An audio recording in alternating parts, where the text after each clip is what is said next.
자, 안녕하십니까. AP투자연구소 이세훈 전략팀장입니다. 오늘 함께 살펴볼 종목은 대한해운이 되겠고요. 코드번호 005880이 되겠습니다. 현재 시각은 2021년 1월 29일 금요일 11시 3분을 지나가고 있는 시점이 되겠고, 현재 대한해운은 1% 정도의 하락 흐름들을 보여주고 있는 상황입니다. 저희 채널에서 이 종목에 대한 기본적인 내용, 뭐 사업에 대한 내용이라든지 기본적인 내용과 그리고 상승하는 이유와 하락하는 부분에 대한 이유들, 그리고 그런 흐름 속에서 만들어가는 기술적인 패턴들에 대한 리뷰 영상 올려드리고 있는데요. 구독과 좋아요 눌러 놓으시면 리뷰 영상 받아보실 수 있으시고요. 제 관점이 다 맞을 수는 없겠지만 참고 영상으로 바라봐 주시면 감사하겠습니다.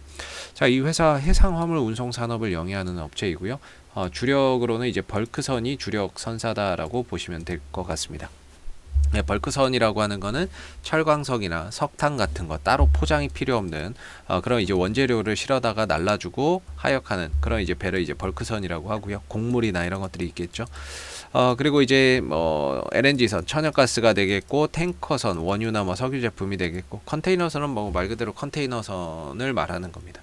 그래서 이렇게 이제 있는데 전체적인 매출 비중은 벌크선이 상대적으로 높다라고 보시면 됩니다. 근데 이 회사는 이 전용선 계약을 통해서 장기 계약을 통한 안정적인 매출이나 이런 부분들을 발생시키고 있는데요. 한번 보시면은 이제 한 25년짜리 계약을 체결해요. 뭐 한 5년짜리, 7년짜리 이렇게 장기 계약을 통해서 안정적인 실적이나 이런 부분들을 만들어내고 있다라고 보시면 될 것 같습니다. 근데 이제 이 회사가 그래도 벌크 선사이기 때문에 항상 이제 이 BDI 지수를 잘 봐야 된다라고 설명을 드리는데요. 최근 들어서 그 1월 상반기까지만 하더라도 가파른 이 상승 흐름들을 보였던 이 BDI 지수가 지난 1월 18일을 기점으로 해서 빠른 속도로 상승폭이나 이런 부분들이 반납되고 있습니다. 이거는 대한해운의 입장에서 보면 결코 좋은 내용이라고 볼 수는 없겠죠. 1월 21일부터 이때 BDI 지수가 1837을 기록을 했는데 불과 하루 이틀 3일 4일 만에 1500대까지 떨어지는 이런 상황들이 만들어진 거죠. 이게 이제 흔히 말해서 운임료가 떨어지고 있다라고 보시면 되거든요. 운임료가 하락하고 있다라는 거죠. 이런 부분들은 사실상 이 해운주들, 특히나 벌크 선사의 입장에서 보면 별로 좋은 내용이 아닙니다. 페노션도 그렇고 대표적인 뭐 벌크 선사가 페노션이 있겠죠. 페노션이 지금 주가나 이런 부분들이 상승 나오고 하락하고 이 부분이 이 BDI 지수랑 거의 패턴이 비슷합니다. 올라가고 떨어지고 올라가고 떨어지고 BDI 지수 떨어지고 거의 이 흐름하고 페노션이라는 종목은 거의 뭐 싱크로율 100%에 가까울 정도로 같은 흐름들을 보여주고 있는데 대한해운 같은 경우에는 뭐 전용선 매출이 상대적으로 좀 높다 보니까 그 싱크로율을 따라가지는 않습니다만은 그럼에도 이 해운주의 입장에서 BDI 지수 또는 벌크선사인데 이제 BDI 지수가 좀 떨어진다라고 하는 부분들은 주가의 조정이나 하락을 야기시킬 수 있는 하나의 빌미가 좀 될 수 있습니다. 요소가 될 수 있거든요. 그래서 그동안에 이제 대한해운의 주가의 흐름들을 보면 그동안에 바닥권에서 있던 주가에서 대량의 거래량이 좀 발생이 되면서 어느 정도 좀 손바뀐 거래량이 좀 들어왔었던 상황이었던 것 같고 단기간에 주가가 뭐 상한가 2번을 포함해서 바닥 대비 2배 이상 올라가다가 이 거래 터진 자리를 기준으로 지지 라인을 형성하다가 다시 한 번 더 레벨업이 됐거든요. 레벨업이 돼서 또 올라가면서 와 1차 상승 이후에 2차 상승을 가는구나 했는데 여기서 이제 BDI 지수나 이런 것들이 도와주질 않는 거죠.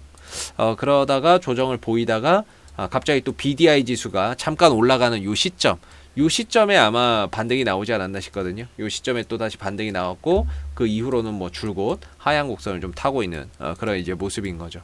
그래서 어느 정도 이제 대한해운도 바닥 대비해서 2배 이상 올라간 시점에서 조정이나 이런 것들이 필요할 수 있다라고 생각해 볼 수 있는 뭐 그런 이제 구간이 아닐까 싶고요. 그동안에 대한해운이 상승 이런 추세선을 이렇게 잘 이어왔었거든요. 이 상승 곡선을 잘 타고 있었는데 이게 무너져 버린 거죠. 그럼 이제 추세의 전환이 지금 되고 있는 상황인 거고 이전처럼 이렇게 계속해서 올라가는 흐름들이 아니라 어느 정도 탄력이 상승도 제한적이고 뭐 탄력이 나온다 하더라도 연속적으로 막 올라가는 것이 아니라 잠깐 올라가고 빠져버리는 이런 이제 흐름으로 갈 가능성이 높은 거죠. 전반적인 추세가 꺾이고 있기 때문에 뭐 반등이나 이런 것들이 나오더라도 큰 의미를 좀 부여하기는 어렵다라고 저는 보고 있거든요.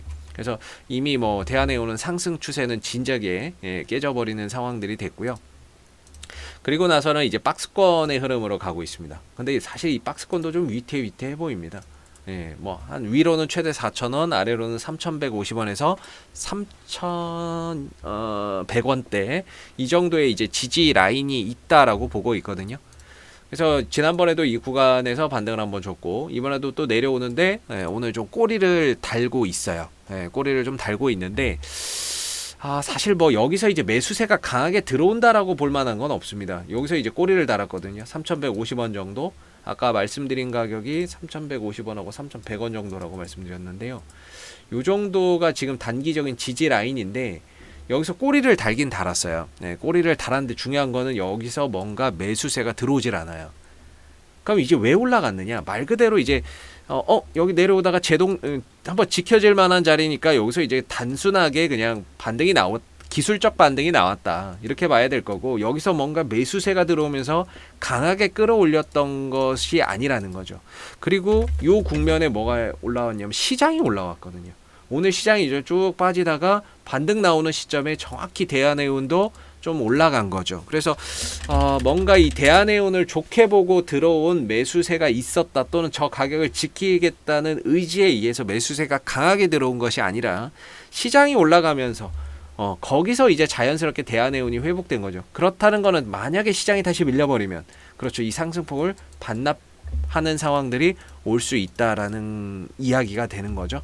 그래서 대한해운이 오늘 걸리기는 걸렸는데 지지라인에서 뭔가 여기서 이제 꼬리를 달아주고 한 부분들이 뭔가 이 종목을 좋게 보고 매수세로 저가에서 들어와서 이게 지켜준 것이 아니라 시장이 반등이 나오니까 거기서 좀 따라 움직였던 부분이다라고 볼 수 있겠죠. 그만큼 이 부분에 대한 이제 또 지지력이나 뭐 이런 신뢰도나 이런 것들이 계속해서 좀 약화되고 있다. 여기서 뭔가 왔는데도 매수세가 들어오지 않는다. 이런 부분들은 아무래도 이 3,150원, 3,100원짜리 이 자리가 이전만큼의 신뢰를 받고 있지는 못하다라는 그런 뭐 이유가 그런 이제 반증이 될 수도 있을 것 같습니다. 그래서 이 구간이 좀 깨질 수도 있겠다. 이런 좀 생각이 드는 부분이거든요. 뭐 당장 오늘은 아니더라도 이후에 뭐 지수가 좀 조정이 나온다거나 한다면 뭐 이런 BDI 지수가 꺾였으니까 이런 것들을 빌미 삼아서 BDI 지수의 하락 이런 것들을 뭐 뉴스화 시켜서 뭔가 좀 주가의 조정에 하나의 좀 명분으로 삼아가는 뭐 그런 상황들이 생길 수도 있을 것 같다라는 그런 이제 의심이 들고요. 이렇게 되면은 당분간은 조금 이제 대한해운에 대한 이 3,100원이나 3,150원짜리마저 깨버린다라고 했을 때에는 당분간은 이 대한해운에 대한 추가적인 조정과 가격 조정을 우려를 하면서 좀 관망의 관점으로 보고 가시는 게 어떨까 싶습니다. 근데 대한해운이 이게 연기금이 여기서 왜 이렇게 많은 수량의 이제 매수를 계속해서 들어가고 있는데요. 와 진짜 연기금 여기서 이렇게 또 미친 척하고 이렇게 또 들어오네요. 근데 연기금이 일단은 들어와 있으니까 계속해서 들어오고 있으니까 그래도 3,100원, 3,150원에 대한 그런 이제 지지력에 대한 가능성은 열어두고 보시고요. 대신에 이 가격이 깨졌을 때에는 상당히 좀 힘든 가격 조정과 기간 조정이 나올 수 있다라는 거 그거 정도만 좀 참고해서 보시면 좋을 것 같습니다. 그리고 올라가게 된다면은 제가 생각하기에는 3,650원 1차적으로는 3,650원 정도가 단기적인 좀 저항대가 될 것 같고 2차적으로는 한 4,000원 정도의 저항대가 있다. 이 자리는 다 거래량이 터졌던 자리다라고 보시면 됩니다.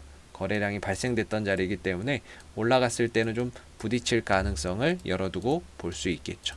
자, 앞으로도 이제 대한해운은 이슈가 생길 때마다요 계속해서 리뷰 영상 올려드리고 있으니까는요 구독과 좋아요 한번 눌러주시고 오늘 영상은 여기서 마무리하도록 하겠습니다. 감사합니다.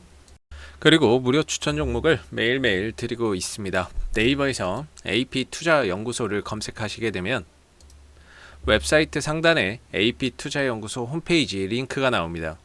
클릭하시면 AP투자연구소 홈페이지로 접속하실 수 있는데요. 가운데 무료 추천 종목 카테고리에 2021년 무료 추천 종목을 클릭하시게 되면 소장님께서 매일매일 국내외 시황에 대한 실시간 브리핑과 함께 무료 추천 종목을 제공해 드리고 있습니다.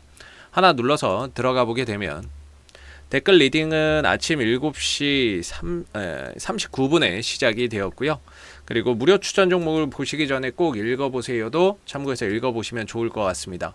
그리고 간밤에 마감됐었던 미 증시의 상승 또는 하락에 대한 이유를 댓글로서 이렇게 리딩을 해드리고 있기 때문에 국내외 시황에 대한 브리핑도 받아보실 수가 있으시고요. 그리고 9시가 되게 되면 무료 추천 종목이 나오게 됩니다. 무료 추천 종목의 종목명, 그 다음 매수가, 그 다음에 1차 목표가, 그 다음에 손절가가 함께 제시가 되고요. 보통 2종목에서 3종목씩 매일매일 추천이 나가고 있습니다. 그래서 주가가 상승하게 되면 그 상승한 부분에 대해서도 댓글로서 리딩을 이렇게 해드리고 있고요. 반대로 또 하락하게 된다면 그 하락한 부분에 대해서도 또 댓글로서 리딩을 해드리고 있기 때문에 무료 추천 종목이 필요하신 분들은 홈페이지에 오셔서 많은 도움 받아가시면 좋겠습니다. 감사합니다.